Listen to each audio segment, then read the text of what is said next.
Oke guys, welcome back to my channel. Selamat datang di part 2. Dan kita lanjutkan untuk bagian belakang. Setelah di video lalu, di kemarin gue sudah membahas tentang bagian depan, samping, dan apa saja yang ada di bagian sana untuk tim Ferrari, Scuderia Ferrari F1 di tahun 2023 dengan kode bodi SF23. Apa saja yang ada di depan dan di samping. Kalian bisa cek videonya di video kemarin. Dan ini adalah part 2 yang berisikan bagian belakang dan bagian detail dari SF23. So let's go, kita masuk ke bagian belakangnya. Dan di bagian belakang ini kita bisa lihat seperti sama di F1 pastinya, yaitu ada rear wing. Sebentar, ada rear wing. Di sini ada flaps, main flaps. Yap, di sini ada main flaps. Maaf, bukan main flaps. Ini end plate ya, kurang lebih ini end plate. Dan di sini ada main flaps. Ya, begitu. Lihat dari sini aja. Oke, di sini gue ulangin. Di sini dia terdapat elemen rear wing. Sebentar. Elemen rear wing.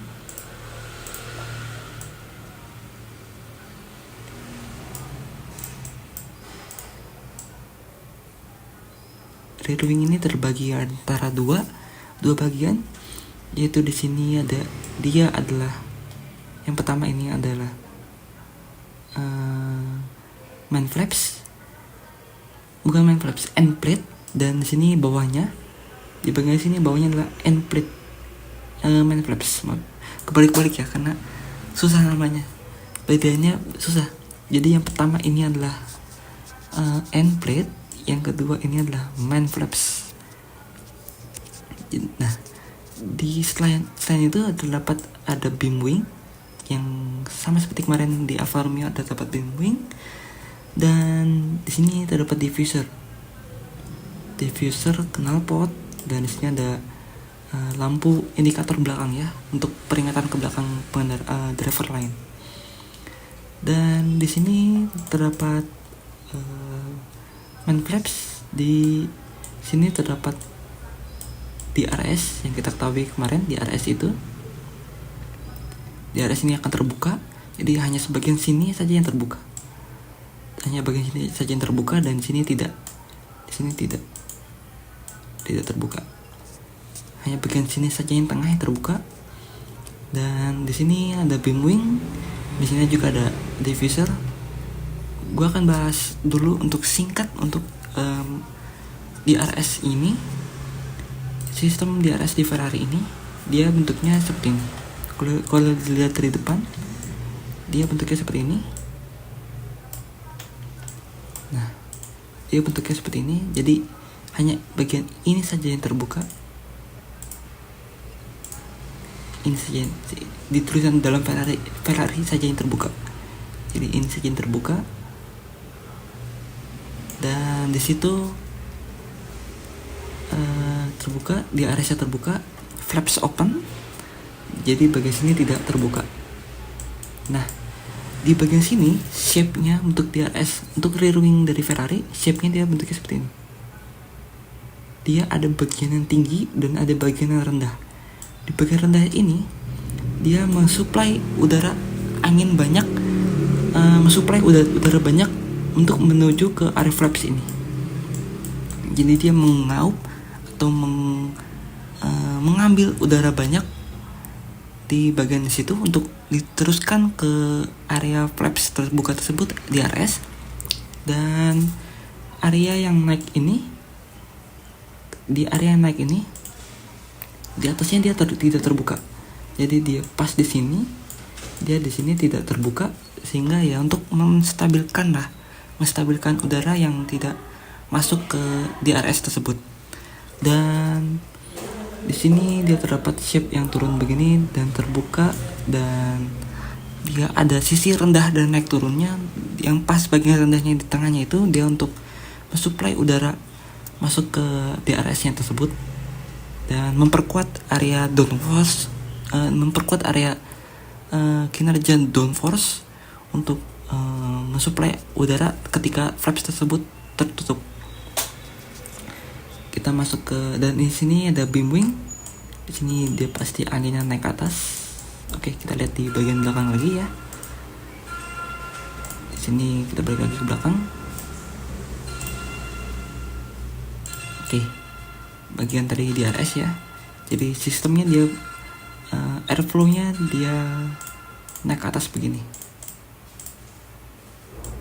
Airflow-nya naik ke atas begini. Di sini juga naik ke atas dia ya. Naik ke atas, dan di sini dia terdapat lurus dan naik ke atas juga. Di sini di bagian bawahnya, di bagian bawah diffuser juga naik ke atas. Jadi sistem di belakang sini tidak ada kata lain selain naik ke atas. Jadi semua elemen dari diffuser, beam wing dan rear wing semua naik ke atas. Dan seperti itu. Dan di sini di diffuser ini ada elemen endingnya. Dia menarik ya. Gue akan crop dulu, akan gue perlihatkan. Jadi di sini dia terdapat elemen yang ini kan tadi dari floor bagian atas ya. Nah di sini dia terdapat seperti bukan celah ya. Jadi dia ada flaps yang apa ya namanya? Ada lekukan ya, ada geometri diffuser yang dia fungsinya untuk mengarahkan angin yang lebih.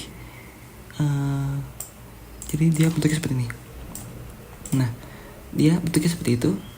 Dia sepertinya mengarahkan spesifik ke anginnya untuk ke bagian atas, sangat bagian ke atas begini. Jadi dia angin ini ketika nabrak di ending diffusernya ini, dia akan sangat menaikkan angin ke arah atas, dan di sini juga ada ke samping sini seperti itu. Jadi di sini ada lekukan geometri khusus di bagian endingnya ini. Jadi di sini ketika angin naik ke sini, dia anginnya pasti naik, dan di atas floor ini dia anginnya juga pasti naik, bertemu dengan beam wing yang juga akan naik ke atas begitu. Untuk sistem beam wing, rear wing dan diffuser ini udah gue kasih tahu di video sebelumnya, di minggu lalu, di tentang Alfa Romeo, tentang kinerja triple aero belakang ini. Yaitu ketika gue ulangi lagi ya. Jadi ketika angin naik ke atas begini, ketika DRS tertutup, maka angin ke sini melewati rear wing, kedua melewati beam wing, dan ketiga melewati diffuser. Tapi ketika ini semuanya naik ke atas ya, tapi ketika DRS open atau DRS terbuka, maka angin yang di atas DRS ini begini, dan beam wing seperti ini, dan diffuser seperti ini. Jadi diffuser ketika DRS open, dia beam wing dan diffuser akan menabrak angin yang ketika DRS open tersebut terbuka kan, artinya tidak ada angin yang menghasilkan ke atas begini, sehingga angin yang dari diffuser dan beam wing ini akan menabrak airflow yang secara direct langsung ke belakang sini ketika flaps DRS terbuka. Tapi ketika flaps tersebut turun atau tertutup, maka DRS dan beam wing dan diffuser akan semuanya akan naik atas begini. Begitu. Oke, sekian untuk bagian belakang. Kita masuk ke bagian detail ya. Let's go. Dan oke, kita masuk ke detail. Yap, inilah detailnya untuk Ferrari SF23. Dan di sini terdapat lower exit ya, ada 2 lower exit, satu di sini, satu di sini, dan dua-duanya memiliki panas karena dia membuang panas dari mesin, dan dia mempunyai tekanan yang sangat negatif ya, karena seperti yang gue bilang, ketika angin dingin dan angin panas bersatu, dia mempunyai drag, dia akan menghasilkan drag yang sangat besar. Jadi ketika angin dingin dan angin panas bersatu, di sini dia pasti bersatu karena bisa kita lihat di sini dia anginnya sudah pasti dia akan bersatu semua di sini. Jadi di sini sistem angin ini di atas sistem kolom begini, dia punya engine heat 1, 2, dia yang pasti akan meneruskan angin ke sini. Dia kan pasti akan mengalirkan angin ke sini, membuang angin ke sana, dan dia akan bersatu bergabung dengan aliran udara di sini. Nah, jadi angin yang di atas ini berfungsi untuk menyapu udara yang panas di sini. Nah, semua akan bersatu bergabung ke area sana. Jadi angin yang panas di sini dia akan disapu langsung oleh airflow yang di atas sidepod ini, bersatu menggabung dengan angin dingin menuju area belakang mobil di sini, area diffuser, area rear wing, dan area cook bottle di situ. Dan di situ untuk airflow bagian atas. Dan kita lihat kolam dia pasti punya dinding, dia pasti ada area yang lebih tinggi dan area lebih rendah. Nah, di sini gue kasih tahu di sini, di sini sistem shape-nya dia mempunyai sistem shape begini. Dia punya tinggi di sini dan dia punya turunan ke sini.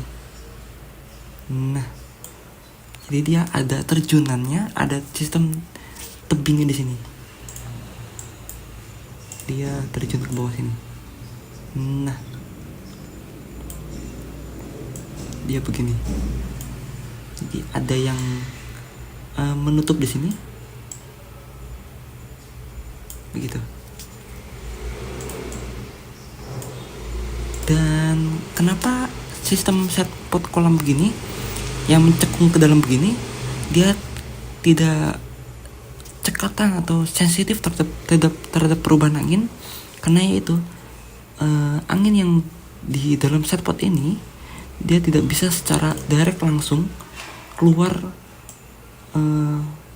berubah arah seperti ini. Jadi dia tidak tengah-tengah begini, tidak angin yang berada di tengah-tengah begini kecil kemungkinan untuk bisa langsung keluar begini. Nah, dia tidak bisa keluar begitu secara direct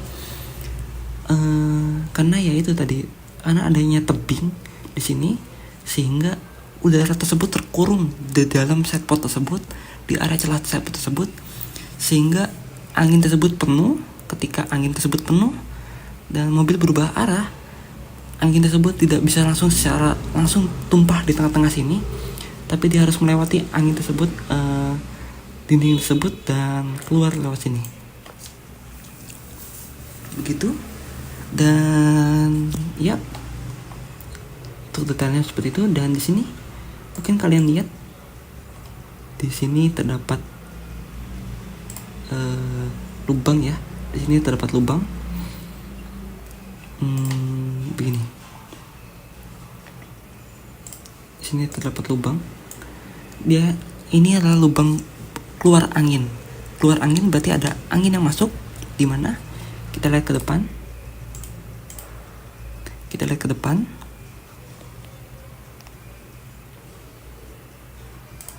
Nah, di depan sini, di area sini, dia terdapat, nah di sini, di bawah undercut tersebut terdapat seperti vertikal angin begini, celah kecil vertikal tersebut yang menyalurkan angin seperti ini. Nah, ke arah tadi yang di atas sidepod tersebut, yang ini. Sebentar. Yang ini. Jadi angin tersebut diambil dari bawah naik ke atas begini. Nah, begitu. Dia membentuk seperti es duct ke atas begitu. Fungsinya untuk apa? Sepertinya engineer Ferrari aerodinamikanya ingin memperbanyak airflow atau menyapu angin yang banyak untuk membantu sapuan angin yang tadi itu data sidepod ini. Data sidepod ini membantu sapuan angin untuk membantu sapuan angin tersebut menyapu angin yang ada di engine head ini. Jadi dia menyapu angin ke atas begini. Begitu. Nah, dia akan sapu angin, membantu kecepatan angin yang ada di sidepod tersebut agar cepat keluar dari dalam sidepod sini. Oke, untuk itu bagian Ferrari untuk sidepodnya. So, oke guys, sekian dari video gue kali ini membicarakan tentang airflow, aerodinamika tim F1, tim papan atas F1 ya, Scuderia Ferrari tersebut tahun 2023 dengan spek A, sidepod A yang membentuk sistem kolam. Dan ya, bagaimana? Menarik bukan? Sistem airflow, aerodinamika dari F1 1 ini. Dan untuk spek B-nya, sidepod spek B-nya yang berbentuk downwash, gue akan bikinkan video khusus untuk di sidepod tersebut di lain waktu. Dan ya, oke, terima kasih telah menonton. Dan jangan lupa give like, subscribe, dan share ke teman-teman kalian kalau gue di sini membuat sebuah aerodinamika dari suatu mobil. So, okay guys, thank you and say goodbye.